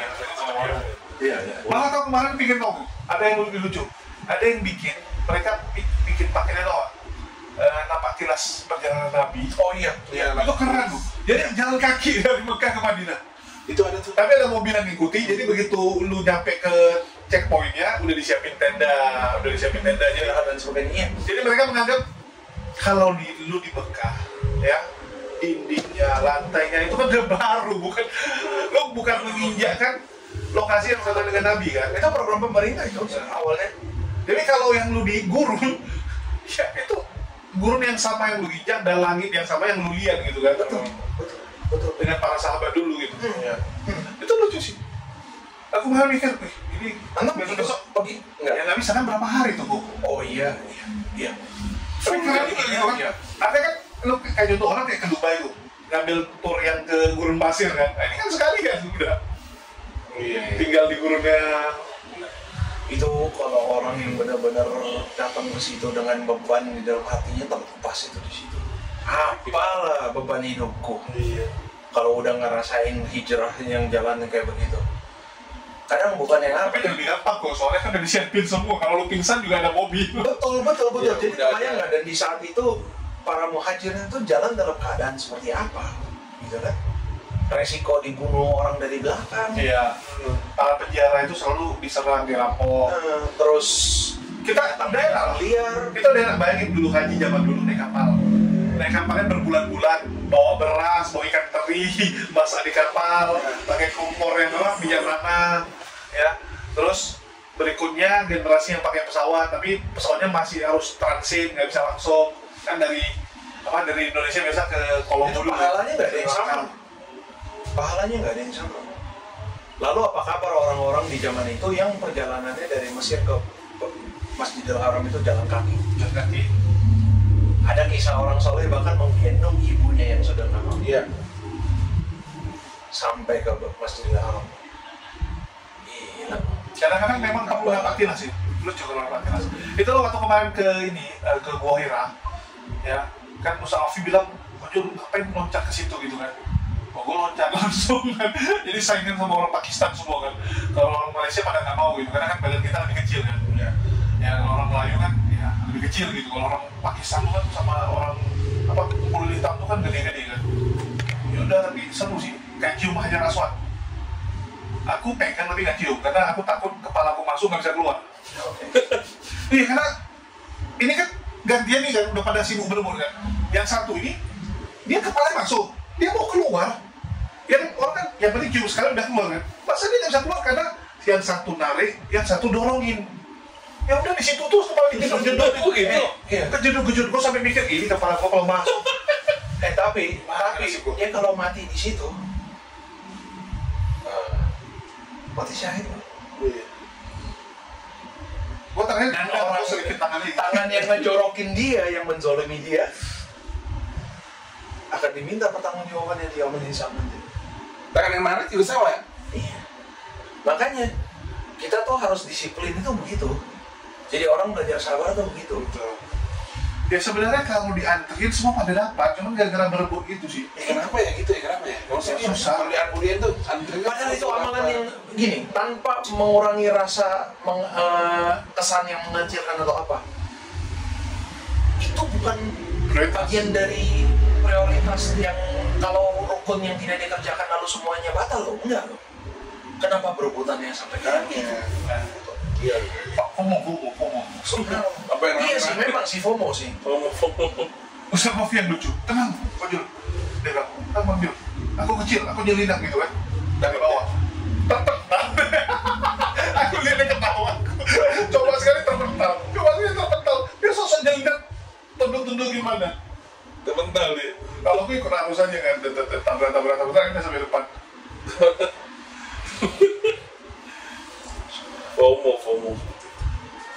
Tapi keren sih, maksudnya memang lu kalau udah biasa ke Eropa, ke mana-mana kan rasanya ini tempat aneh sendiri gitu kan, suasananya aneh sendiri gitu. Iya, memang berbeda dengan segalanya. Kebayang nggak sih itu kaki kalau misalnya udah nyampe sana, apa rasanya pertama kali bener-bener natap mata di depan Gimana perasaan? di dalam Terangnya di bawah ini kok terang kali, karena lampunya memang banyak juga. Lampunya juga Perasaan atau gimana? Maksudnya kita langsung kayak lihat, loh ini loh rupanya gitu kan, yang jadi sentral dari semua gitu. Terkagum-kagum lah ya. Iya, kalau mau dibilang besar kali ya nggak besar juga gitu kan. Cuman aku cuma mikir, kalau mau jujur bilang, waktu itu gua tuh pingin gini kok, gua tuh tipikalnya suka megang sesuatunya yang pernah dipegang oleh orang zaman dulu gitu. Jadi gua merasa nih kok udah nggak original kan, karena kan ya semua udah gampang. Lantai kita udah dingin, lantai kita juga udah dingin. Itu kan marmer terbaik ya, marmer yang nggak bisa panas gitu kan, udah dingin gitu marmernya. bukan tanah gurun yang dulunya. Iya. Itu aja sih. Dari Ini saya merasa kayak Dia pengen ngerasain orinya gitu. udah banyak di Itu kenapa gue ngotot ke ini Gua Hiro. Kalau Gua Hiro kan masih ori kan, batu yang gue pegang itu masih batu yang sama. Padahal curamnya itu kan dinding-dindingnya itu masih dinding yang sama. Tapi jujur ya, selama antum di Gua Hiro, ada orang yang berbuat aneh-aneh nggak di situ? Ya nggak bisa loh. Dijaga ketat ya? Nggak rame orang kan. Tapi kan lo nggak tahu. Kalau meskipun ada juga lo mungkin nggak ngeliat gitu. Ya nggak bisa kan, rame terus. Berapa orang itu guanya itu cuma bisa 2 orang sholat dalam. Bukan goa itu, aku pun bingung. Itu bukan goa, itu cuma batu gini doang. Batu yang ya cuma 1,5 orang masuk sebenarnya. Kalau dipaksain jadi 2 orang. Sesempit ini gini. Jadi ada batu dalam tuh, di dalam tuh kayak ada lubang. Iya. Lubang yang bisa ngelihat cara. Jadi dia jangan dipikirkan seperti goanya yang Al-Kahfi ya. Yang lo pikir kayak goa di Cina, di Vietnam gitu. Kecil lah. Nggak kecil. Itu bukan goa Cuma sebenarnya. 1 orang. Itu bukan goa sebenarnya. Goa itu kan panjang kan. Ini cuma Muat 1 orang pas. iya. Kalau badan lu besar banget ya 1 orang. Jadi soalnya Nabi dulu kan mengasingkan diri karena nggak mau ikut pesta-pestanya orang ini kan, orang kafir. Ya. Dan beliau dari situ itu kelihatan semua aktivitas Ya. ke depan Mekah itu mereka melakukan apa. Karena memang menghadap ke Mekah, ke kota Mekah. Dan disitulah dia bersendiri gitu kan, bertafakur Menyendiri. dan apa segala macam. Sampai tibalah kejadian Iqra. Itu semua bukan gua, lebih cocoknya gini. Tempat berteduh kalau kena hujan nggak kena hujan gitu kan. Lu lihat, oh ini ada tempat kayak berteduh doang gitu kan. Kecil ya, nggak terlalu gede. Iya, Kecil. dia lebih kayak lubang. Lubang, Dia bukan gua yang kayak Al-Kahfi gitu kan. Subhanallah, nyampe. Alhamdulillah. Tapi sekali gitu. Ada ngeliatin video orang aja netes air mata gitu. Itu ujungnya itu sebenarnya Sabar. Semua Aku udah contoh ya. memberikan kita jalan pasti buat Kohan juga. itu memang lu memang udah saatnya atau enggak? Dulu aku 2 kali nolak umroh, bayangin. Aku pernah ditawari dari pertama kali, ojol aku bayarin umroh, saya tolak. Ditawari lagi sama orang yang berbeda, saya tolak. Ini ketiga kali baru saya terima, karena dulu saya hobi nolak sih. Sampai teman-teman pada bilang, lu nolak, ya lu tidak menghargai yang ngasih, karena yang ngasih akan dapat pahala kan. Gara-gara lu gitu kan orang jadi nggak dapat gitu. Nggak boleh. Ya, waktu itu sama Fi bilang nggak boleh ojol kalau ada orang ngasih, ya terima aja. Ya kalau lu memang nanti yang dia kasih lu juga nggak butuh, ya lu kasih orang lain gitu kan. Tapi lu terima, biar dia juga dapat amalan, lu juga dapat. Terus yang kedua, saya ngelihat ya beberapa orang, bukan rombongan kami, rombongan lain, tapi nyampe hotel kan sama gitu, sarapannya bareng gitu kan. Jadi tempat makannya kan sama. Dari nyampe, dia lagi semangat, tiba-tiba pingsan. Ya, begitu udah mau pulang, aku tanyain gimana kabarnya, masih di rumah sakit. Jadi dia belum melaksanakan umrohnya, karena di rumah sakit terus. Oke, artinya memang tidak diizinkan. Tapi kalau saya sibuk, ini gimana kan? Udah sibuk istilahnya, kan udah mau pulang nih. Dia keluar nggak dari rumah sakit? Kalau dia nggak keluar, dia extend jadinya kan. Rombongan udah pulang, mau nggak mau dia dipaksa keluar dari rumah sakit untuk ikut pulang doang. Jadi dari nyampe, Itu yang resiko adalah visa dia bermasalah nggak tuh? Cukup nggak itu? Cukup. Hariannya cukup ya? kalau Arab tuh gampang perpanjang visa, sangat gampang, tinggal bayar lu perpanjang sampai setahun lu dikasih. Terus kan banyak pekerja kayak gitu juga. Terus ada juga penontonku, ya, umrohin orang udah banyak, hajiin orang udah banyak, dia sendiri nggak pernah pergi. Aku sampai bingung. Bilang kak Sebenarnya nggak boleh gitu. Harus dia yang pergi dulu, baru pergi. Oh gitu bang. karena ada orangnya itu ya, dia lebih mengutamakan pekerjaan. Dia merasa bahwa nggak ada waktu saya gitu. Harusnya dia Contoh, pergi. kita kalau misalnya orang tua kita muslim dan udah wafat dan belum berkesempatan untuk melakukan, dan kita mau melakukan haji badal atau umrah badal untuk mereka, mewakilkan mereka untuk pergi, kitanya udah harus tunaikan dulu kewajiban diri kita. Next-nya baru boleh dilihat untuk mewakilkan. Betul. Buat diri kita sendiri dulu. Harusnya itu. Benar. Iya, karena kita biar gimana pun ini adalah rangkaian ibadah yang tanggung jawabnya sama Allah SWT. Gitu ya, bukan Paham caranya sih. untuk orang lain gitu loh. Ini lillah, bukan linnas gitu. Dia mau ngasih orang, alhamdulillah itu bagus banget. Tapi kalau dianya sendiri belum berangkat, sebenarnya itu. Iya, saya gitu kan. Benar sih. Itu aku pikirnya apa nih, memang bukan ini ya, apa belum Allah panggil gitu kan. Ya udah nggak tahu. Tapi aku bilang, ya pergilah kan. Aku bilang, sayang gitu. Masalahnya tuh bukan biaya 1-2 orang gitu, udah puluhan. Harusnya dia dulu. Iya. Niatnya, tapi tergantung niatnya dulu sih. niatnya dia mau pergi, kalau niatnya mau pergi ya alhamdulillah. Oke, sekalian promosi bagi teman-teman yang mau umrohkan kami, silakan. Balik lagi. Ini arahnya ke situ nih bener. Dia kan punya teman baru yang adalah mitra agen umroh haji. Oh, siapa Mario. Mario kan jadi agen umroh. Oh iya, lu kenapa dia chat ke lu juga? Hah? Si Mario ngechat ke lu juga? Karena kenal beliau nggak terlalu lama tapi cukup lama, lebih duluan daripada sebelum antum. Mario kan? Iya. Ujul masih nambahin lagi umuran yang baru mualaf, malah lebih gede kan? Titip doanya listnya panjang deh. Listnya panjang kan? Mustajab ya kan? Bener. Masih bersih nih. Masih mesti. Yang dulunya uangnya riba pun dimaafkan. Ya kan? Itu cara cuci uang paling bagus bagi seorang mualaf. Misal kondisinya apa? Dia baru syahadat. Dan dia begitu syahadat dia tahu kerja di bank konvensional nggak boleh, lalu dia cabut dari situ. Tabungan dia sebelum yang dia dapatkan Gimana? boleh, karena dia tidak tahu. Tetap halal bagi dia. Iya, dia nggak tahu hukumnya kan. Tapi biasanya tidak percobaan juga, guru. Oh iya, Percobaan. pasti. Bukan percobaannya. Maka Buat nyuci itu juga. nah, tinggal Kayak gue lagi. tinggal attitude dan mindsetnya makanya kita perbaiki. Kalau kita kena dengan cobaan kayak begini, Iya, harusnya kita alhamdulillahnya 2 kali. Kenapa? Mending dicuci di sini daripada dicuci di sana. Iya. Iya dong. Betul. Mendingan clear di sini, serius. Jangan kerja di sana. Betul. Ribetnya urusannya Allah ngajak perang. Kalau riba. Kalau riba. Itu. Masalahnya itu. Allah ngajak perang.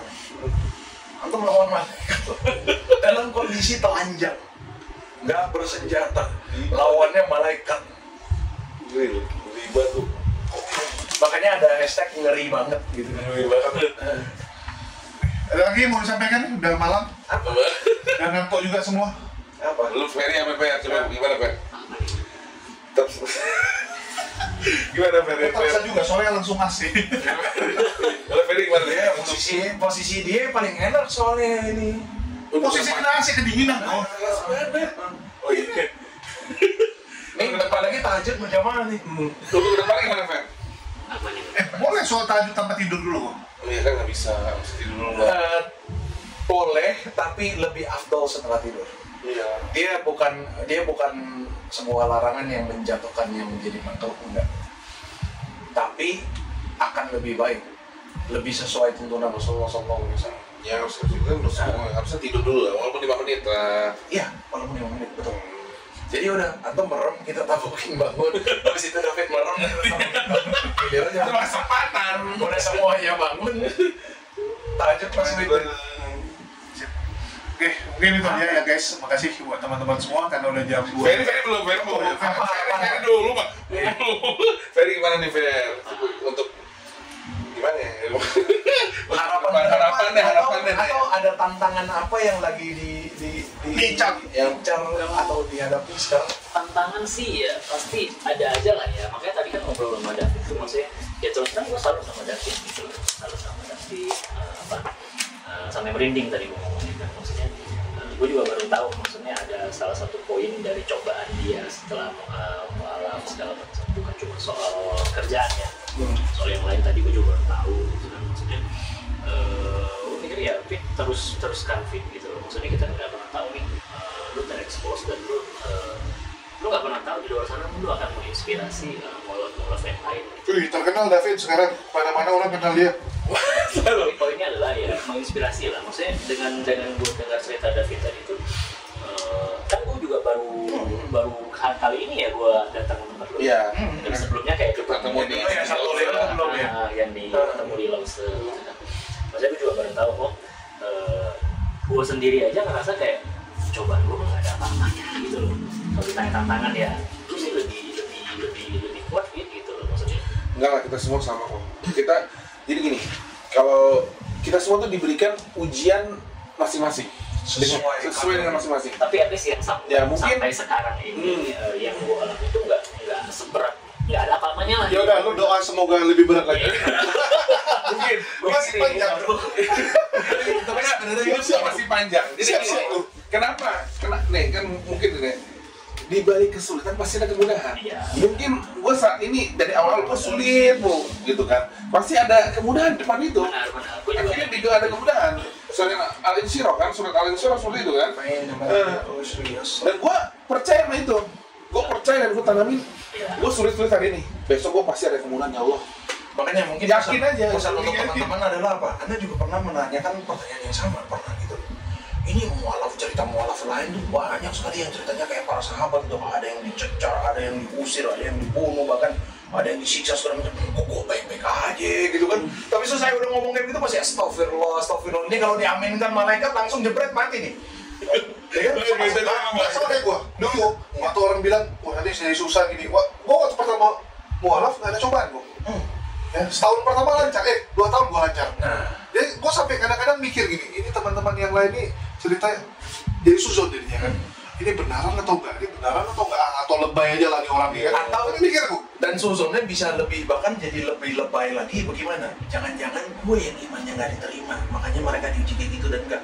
Nah ini pikiran kayak buruk kayak begini kita harus tepiskan. Tadi ini akan kembali ke kita homeran ke poin yang tadi. Celaka adalah yang ujian yang kita nggak tahu itu adalah ujian. Kadang sebenarnya kita yang kelihatannya mualaf, setelah mualaf ujiannya nggak sebesar orang. Bener nggak nih ujiannya nggak sebesar orang? Atau antum nggak kelihatan ujian yang di depan sini? Ya sama kok, jadi begitu dikasih ujian, tap sekaligus semua. Ini gue pikir, ini kualat ini. Tapi di dalam hati ini bohong banget kalau nggak pernah ada satu detik pun antum berpikir kayak begini. Ini kan yang gue tunggu-tunggu dari kemarin. Gue bilang nih gue kualat, gue mikirnya gitu. Gak bisa nambah lagi, mikirnya nambah lagi. Kualat nih, kualat ini gue. Ini gue dulu gak bisa nambah lagi dia. Kan orang pada bilang coba di harta, gue enggak. Ini enggak. Semua kayak oke aja kan karena ya sama kayak Ferry gitu kan. Gue cari makan sendiri, orang tua gue mau komplain apa, malah gue yang bantuin mereka gitu kan. Masa gue yang urusin mereka gitu.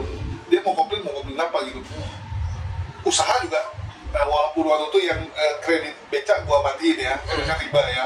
Jadi gue pikir yang usaha lain masih lancar juga gitu kan.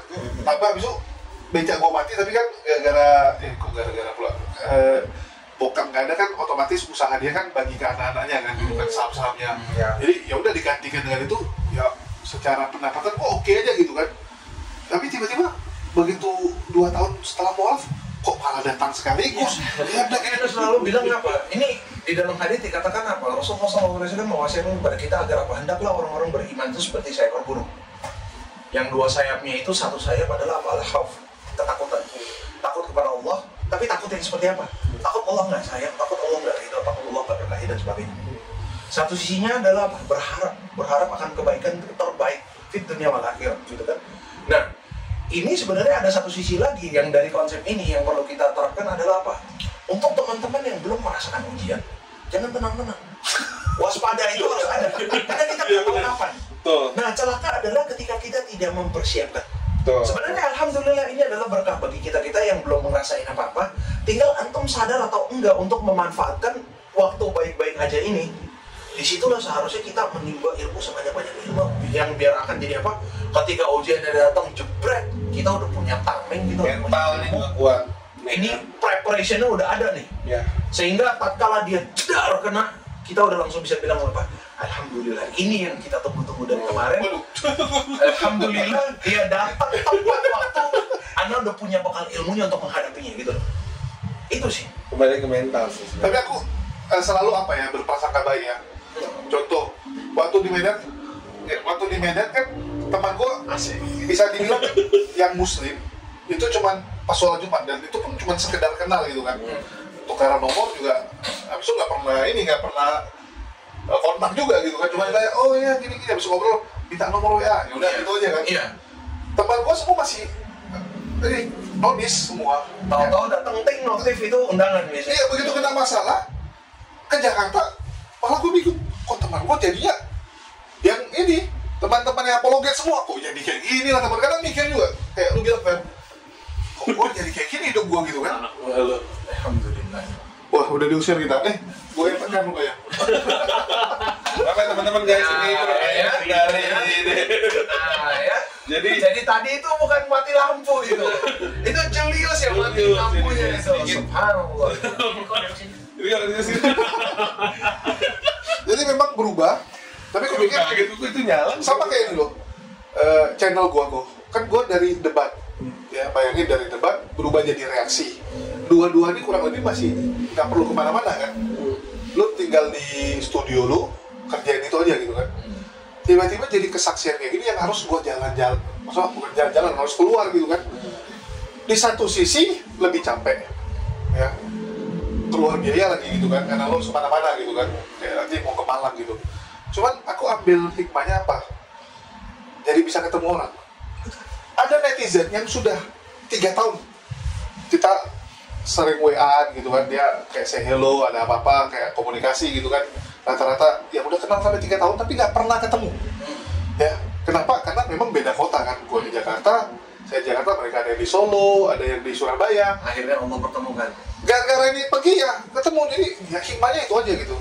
Kita dapat kesempatan untuk silaturahmi. Iya. Jadi terakhir jadi kenal banyak orang. Iya.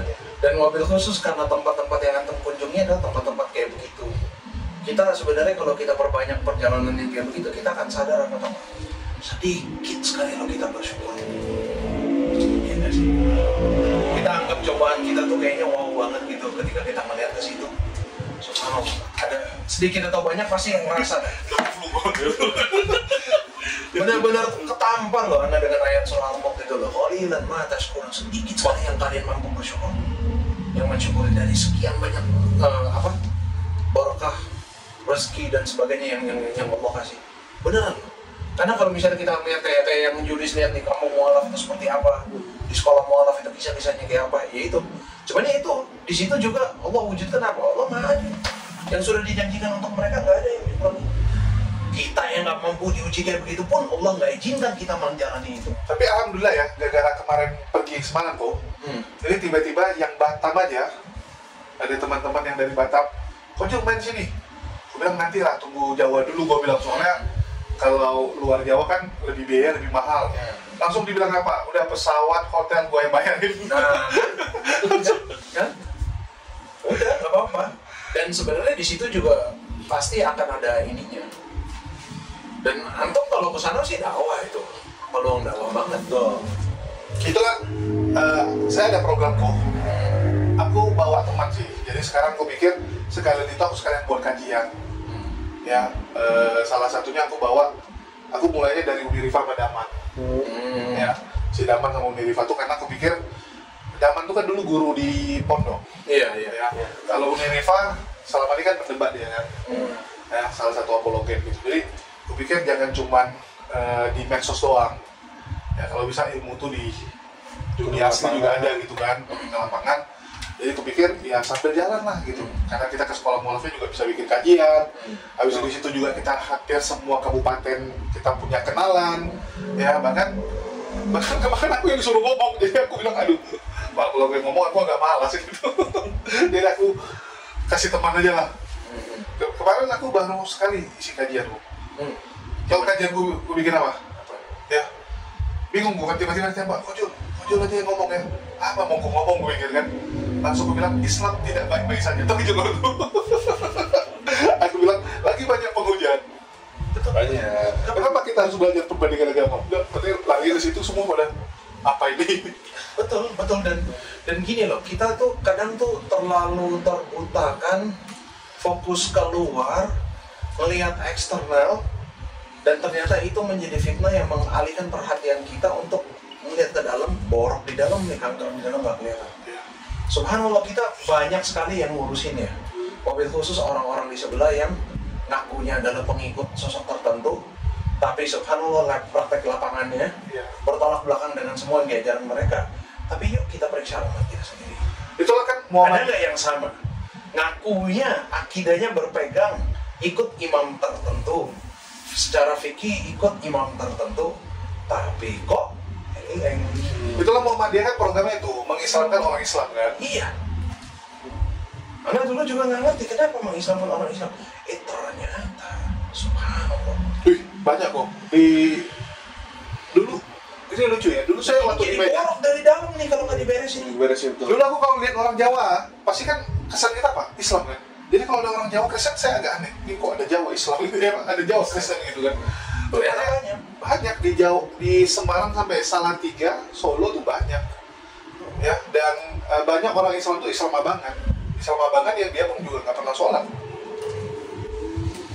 Dan ternyata ada beberapa teman itu mengabarkan begini, di daerah-daerah Jawa tertentu mulai banyaknya Jawa yang tadinya muslim dari lahir karena Allah menjadi murtad waliyadzubillah. Itu salah satu pemicunya itu kalau misalnya kita bilang dulu, Anda sempat bahas dampak dari G30 SPKI di podcast sebelah kan. Ternyata salah satu efeknya juga itu. Ya, Subhanallah, pasca G30 SPKI ternyata di saat itu orang-orang kalau yang menjadi PNS dan KTP-nya Islam itu serba ada aja sulitnya katanya. Sehingga tidak sedikit dari mereka tergoda untuk keluar dari Islam hanya biar kejar. Dan banyak juga gini kok. Cuman ya itu karena apa ya? Akidah tidak dijaga sejak dini gitu loh. Bisa-bisanya mereka menukarkan hal yang tidak ternilai ini dengan hal duniawi yang receh gitu. Lo gaji PNS lo paling berapa sih? Gitu loh. Dia tukar dengan tempatnya di jannah loh. Waliyadzubillah. Gitu loh. Ya itu terjadi. Ya itulah PR. Tapi udahlah kok, dingin kali, dan sudah jam segini. Jadi sebelumnya dicari, nggak ada yang dicari. Jadi kali ini bukan waktu yang bagi saya antum kedinginan. Terakhir gue udah nyampe nih. Tadi tadi makan bakso sama minyak kan? Hah? Oh, promo. Lu mau gue komen tadi? Lagi Gimana makan bakso ya? sebelum masuk ke bakso ya. Ini semua yang nonton channel Julius ya, sudah 2 kali nih Anda hadir di konten dia, kita dimatiin lampu nih. Tapi kali ini 2 kali betul-betul dia sendiri yang Gue pengen tahu nih. Jadi buat teman-teman gue pengen menanyakan langsung kepada Ferry nih ya. Mungkin honest review gitu. jadi mungkin yang bagian cewek-cewek, ciwi-ciwi, ibu-ibu yang mau datang ke sini ya kan. Waduh. Ya, dia Calon menantu idaman. Calon menantu idaman juga. Gimana Fer? Lu jujur sama gue. Gimana setelah makan bakso dan mie-nya gimana? Pas awal nih dari awal itu kan tadi Sopan pertama. Sobat pertama gimana tuh? Enak ya? pertama langsung kuah dulu. Kuah dulu, gue pasti makan bakso kuahnya dulu. Masya Allah. Kuah oke. Ya, Semuanya ya, Dan baru nyobain baksonya. Baksonya oke. Alhamdulillah. Isian dagingnya juga oke. Alhamdulillah. Cuma mie ayamnya nih, Ko Julius. Kenapa? Dagingnya mirip. Oh iya. Yang lu dari Anda sebenarnya pengen aja, itu sengaja ya, untuk ngilangin kangen atau gimana? Itu bini gue bikin. Sengaja ya, warnanya dibikin kayak gitu. Iya mirip. Gue bersandain. Mirip daging itu kan? Mirip daging B2. Yang wakil khusus yang isian bacang, ya kan? Warnanya agak coklat muda Itu begitu. ayam, itu ayam. Iya, Anda tahu. Tadi gue dengan muka serius kok. Iya, dia maksudnya. Kok kayak daging. Sebelah. Jadi buat teman-teman yang ingin hadir, mau nyobain, Buang kangen rasa masa lalu. buang kangen rasa masa lalu ya kan. Itu bisa mampir. Jadi ayam, jadi makanan yang halal pastinya. Halal ya kan? Bersanda. Mana sertifikatnya? Aduh banget ya. Ayo. Benar juga. Sertifikatnya Buatin. tagline IG-nya. What up, why not? Jadi enak nih, Fer. Enak. Jadi Semoga sukses. amin. Makasih nih. Ya gue serius kesini bukan karena baksonya, Bin. Karena lu gue Ini kan ada Julius juga nih. bilang David tuh auranya positif banget. Kelihatan lah lu good person. Dan makanya dia kalau misalnya nggak jadi dai itu sayang banget kan? Iya. Kan? Ilmu gua masih jauh. Tapi nggak apa-apa, nggak aja lu. Ya aminin aja dulu. Aminin aja dulu. Kenapa? Perintahnya adalah sampaikan walau kan apa? Betul. Walau hanya 1 ayat kan? Kokolip juga mukanya kayak gitu juga senyum aja kan. Karena faktanya adalah banyak orang datang itu bukan peduli dengan produknya tapi karena sosok David. Itu peluang dakwah banget itu. Julius lagi. Itu peluang dakwah banget. Dan kita saksi matanya ya. Kita bahas apa di bawah tiba-tiba datang si Fulan duduk di situ dan jadi ikutin denger. Tapi David ini memang disayang umat. Kenapa? Aura positif nih. Itu udah kelihatan good person. Iya, malah favorit loh ya. Gitu. Lama gua terbang nih ada sayap nggak ya? Konten kodon di narasumbernya siapa? Gara-gara muka dia muncul, komennya semuanya bahasa David. Gitu kan? Konten di channel Antum juga yang muncul siapa? Begitu ada David muncul sekilas, semua komennya David. Beneran. Misalnya yang tadi gue bilang kan, maksudnya ya lu nggak pernah tahu di luar sana mungkin ada banyak yang terinspirasi gitu loh. Dan anak yakin, anak hakul yakin tidak sedikit orang yang mendoakan anda. Ya. Artinya sudah saatnya Anda mondok. Gua kerjanya kerja ibadah, bener gak?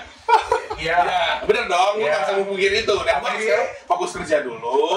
Yang itu wah. Tambah ilmu ya wajib, kan tambah ilmu juga ya, kajian juga kan kalau misalkan lu mondok, mungkin Julius bakal duluan.